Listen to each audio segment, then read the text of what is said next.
Video ini hanya untuk mereka yang punya logika. Bagi yang tidak punya logika, skip aja.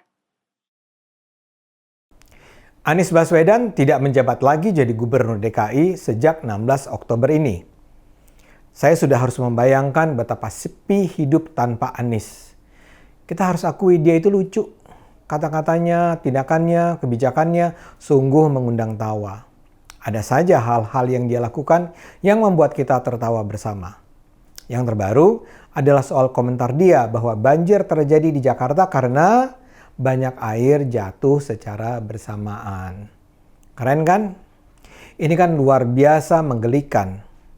Sekarang bayangkan kalau tidak ada lagi Anies yang akan menghibur kita. Sepi kan?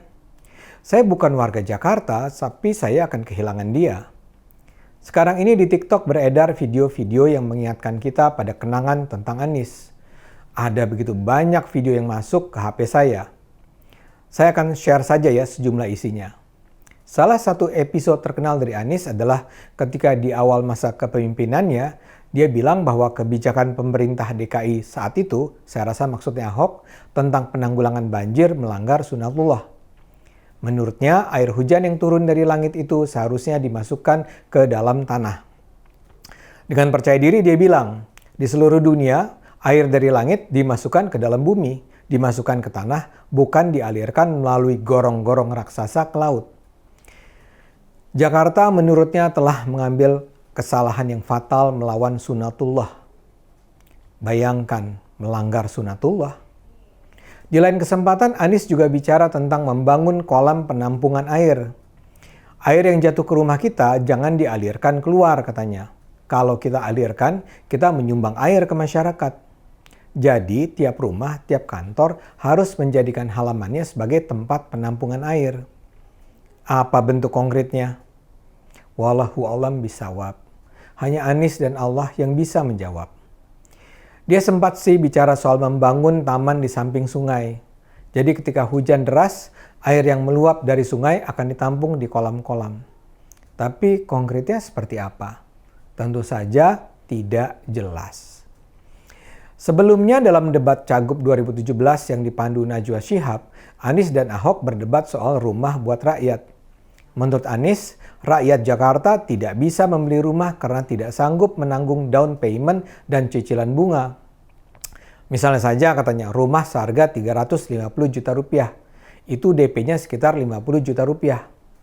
Itu tidak akan sanggup dibayar oleh warga Jakarta katanya. Karena itu Anies menawarkan solusi rumah DP 0%. Jadi pemerintah membayarkan dulu rumahnya sehingga rakyat nantinya tinggal menyicil ke pemerintah tanpa DP dan tanpa bunga. Itu langsung dibantah Ahok. Kata Ahok, mana mungkin pemerintah membiayai itu? Kalau harga rumah adalah 350 juta rupiah dan penduduk yang butuh rumah ada 1 juta orang, maka pemerintah harus menalangi 350 triliun rupiah. Dari mana uangnya? Kata Ahok. Anies menganggap Ahok bersikap begitu karena dia tidak memiliki keberpihakan. Begitu gubernur memiliki keberpihakan, katanya solusi akan datang dengan sendirinya. Anies mengatakan, disitulah beda antara gubernur yang putus asa menghadapi masalah dan calon gubernur yang mencari solusi. Anies menganggap ada banyak sumber keuangan yang bisa digunakan. Ada bank, ada sumber-sumber keuangan lain. Kata Ahok, itu tidak bisa dilakukan. Tidak akan ada bank yang mau membantu pembelian rumah dengan skema tanpa DP dan tanpa bunga. Karena itu Ahok menawarkan solusi rumah sewa bagi kalangan yang tidak mampu membeli rumah. Pemerintah membangunkan rumah susun, sewa, dan warga tinggal membayar uang sewanya setiap bulan. Ahok sempat menyatakan, saya tidak suka membohongi orang hanya untuk memenangkan pilkada. Ketika perdebatan itu berlangsung, Anies memang kelihatannya yakin dengan gagasannya. Namun dalam perjalanan kepemimpinannya, ucapannya memang tidak pernah terrealisasi sesuai rencana. Anies ini memang dagelan. Dalam video lain, Anies tampil di wawancara Deddy Corbuzier. Anies berusaha tampil gagah dengan mengatakan dia mengizinkan warga mengkritiknya tanpa harus memberikan solusi. Mencari solusi kan bukan tanggung jawab warga, kata Anies. Deddy kemudian bertanya, jadi Pak Anies nggak apa-apa kalau kata warga Anies kerjanya nggak benar karena banjir terus terjadi. Formula E nggak jalan. Nggak apa-apa, kata Anies. Nggak apa-apa, tanya Dedi menegaskan. Ya nggak apa-apa, jawab Anies. Karena itu kan katanya, bukan faktanya. Di titik itulah Dedi bingung. Loh, tapi kan banjir memang masih terjadi. Itu kan faktanya, bukan katanya, kata Dedi ngeyel. Pada titik itulah giliran Anies yang bingung. Tampaknya dia baru sadar dia terjebak dengan kata-katanya sendiri. Anies memang menggelikan. Di video lain dia mengajarkan penonton tentang hubungan gagasan, narasi, dan karya. Menurut dia, semua harus dimulai dengan gagasan. Gagasan diikuti narasi, baru setelah itu diwujudkan dalam karya. Bahaya betul kalau kita hanya karya tanpa gagasan, tanpa narasi, katanya. Dia memberi contoh soal transportasi. Anies bertanya, apakah alat transportasi yang dimiliki hampir setiap orang? Kebanyakan orang akan menjawab, sepeda motor. Tapi bukan, katanya. Alat transportasi yang dimiliki hampir setiap orang adalah kaki, ujar Anies. Karena itu yang harus dibangun adalah sarana untuk berjalan kaki, yaitu trotoar.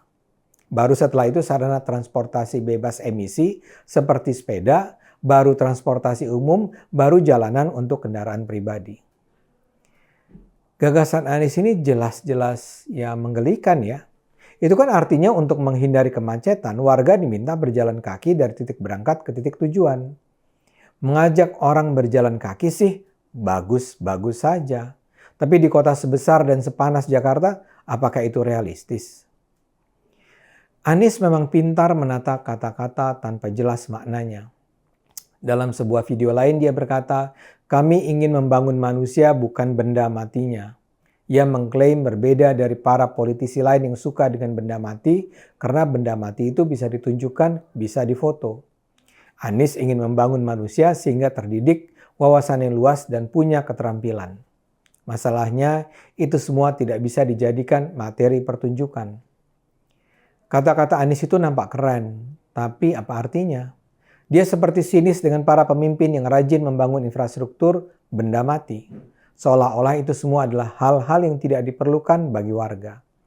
Sementara dia akan konsentrasi pada pembangunan manusia. Tapi benarkah itu dia lakukan? Sama sekali tidak ada buktinya. Yang terlihat selama 5 tahun terakhir, Anies justru rajin sekali melakukan pembangunan benda mati yang hanya sedikit manfaatnya bagi warga Jakarta. Lucunya lagi, kebiasaan Anies sembarang bicara ini menular pada para pendukungnya. Misalnya saja di sebuah wawancara, ada seorang narasumber yang nampaknya adalah bawahan Anies di Pemprov DKI yang punya logika aneh tentang banjir di Jakarta. Dia bilang, kita perlu bersyukur bahwa banjir besar di Jakarta hanya terjadi pada Sabtu, Minggu. Banjir besar tidak terjadi di hari kerja, melainkan hanya di hari Sabtu dan Minggu. Dan pola itu terjadi, katanya, karena Anies adalah manusia soleh. Saya akan kehilangan Anies. He is a funny guy. Ayo gunakan akal sehat, karena hanya dengan akal sehat, negara ini akan selamat.